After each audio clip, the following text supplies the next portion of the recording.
Bonsoir à tous, mes amis. J'espère que vous allez bien, que vous avez passé une très bonne journée. Pour ma part, tout va très bien. Et aujourd'hui, je vous propose une petite vidéo avec mon petit micro.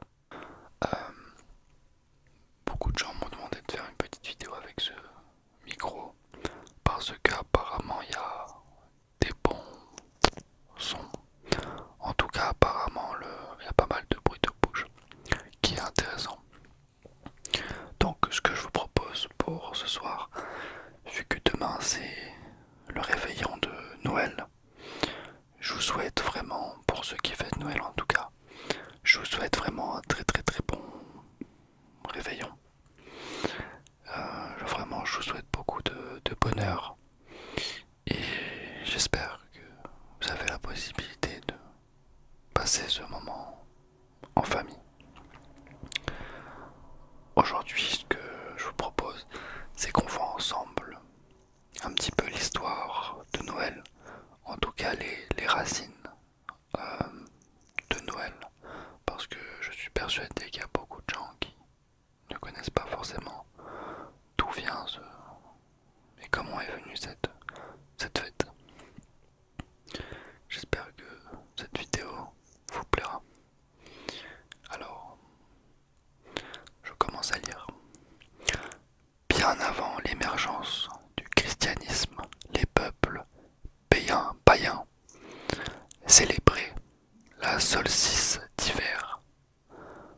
Au moment où les jours commencent à rallonger après la nuit la plus longue de l'année, ces célébrations symbolisaient le retour de la lumière et la renaissance de la nature.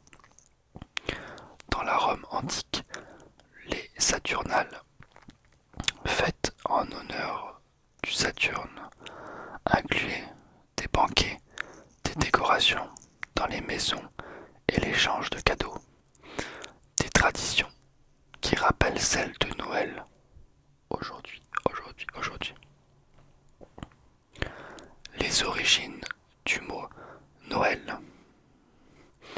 D'ailleurs les amis, si vous avez des astuces pour les cernes, je sais pas en ce moment, en vrai ça fait depuis 2 ans que je commence à avoir des cernes importantes là et là. Je dirais que c'est plus des cernes allergiques, parce que moi vous savez j'ai une peau très fragile et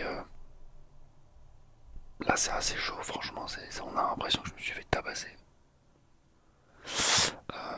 Donc je sais pas, j'ai essayé quand même pas mal de crèmes mais il n'y a rien qui marche. Donc si vous avez des astuces, les filles notamment, si vous avez des astuces pour les cernes, je suis preneur.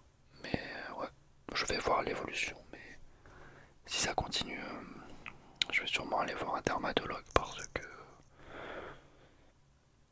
je sais pas, c'est pas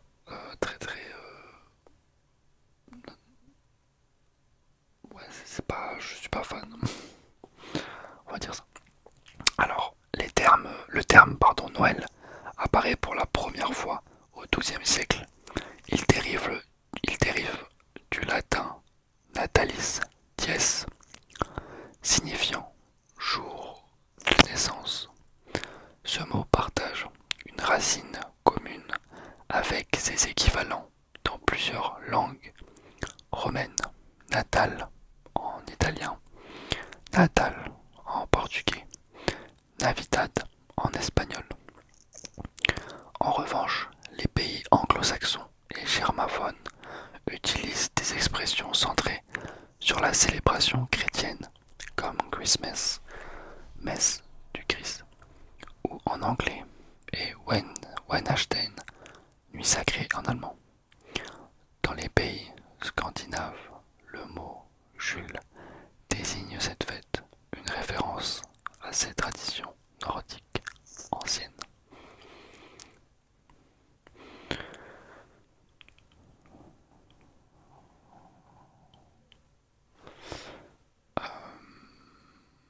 Alors, au Moyen Âge, Noël devient une fête centrale dans le calendrier chrétien européen, marquée par des célébrations religieuses et des coutumes populaires.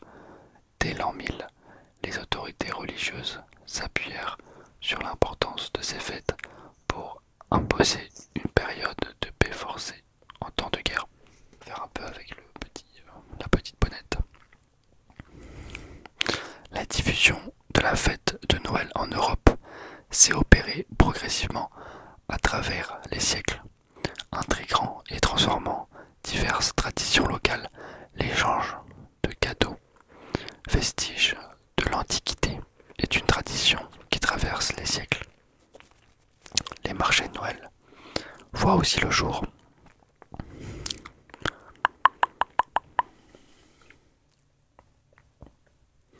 Intéressant.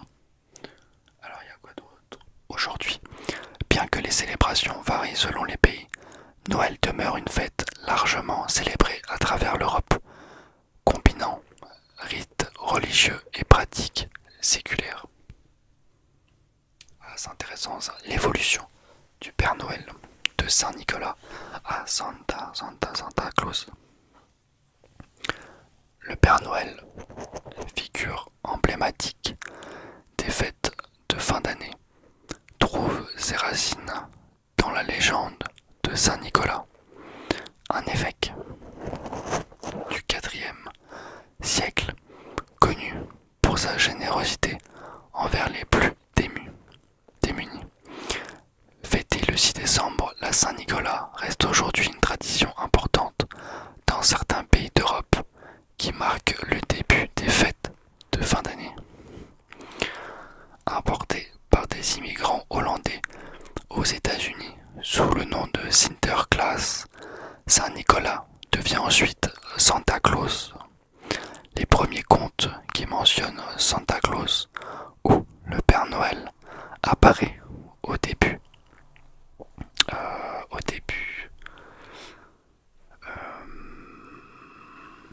du XVIIIe siècle aux États-Unis, puis au Royaume-Uni, sous la plume du romancier Charles Dickens. Les journaux de l'époque réalisent de nombreuses illustrations inspirées de ces contes qui donnent au Père Noël l'apparence qu'on lui connaît aujourd'hui, un vieil homme à l'allure joviale avec une grande barbe blanche vêtu d'une vareuse bordée de fourrure blanche, d'un bonnet rouge et d'une hotte remplie de jouets. J'espère que vous allez avoir pas mal de jouets.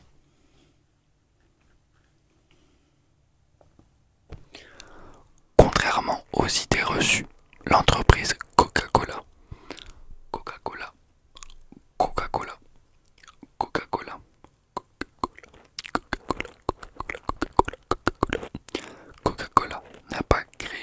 n'a pas créé la figure du Père Noël, mais elle a contribué à la populariser à partir des années 1930 grâce à ses campagnes publicitaires au moment des fêtes.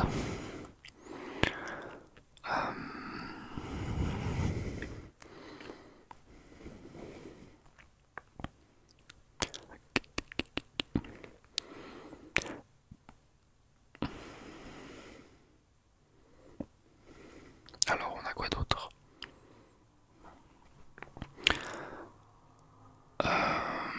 Quant au sapin qui vient décorer les foyers et les lieux de culture, à partir du XVIe siècle, il s'inspire largement des traditions germaniques avant de s'étendre dans d'autres régions européennes.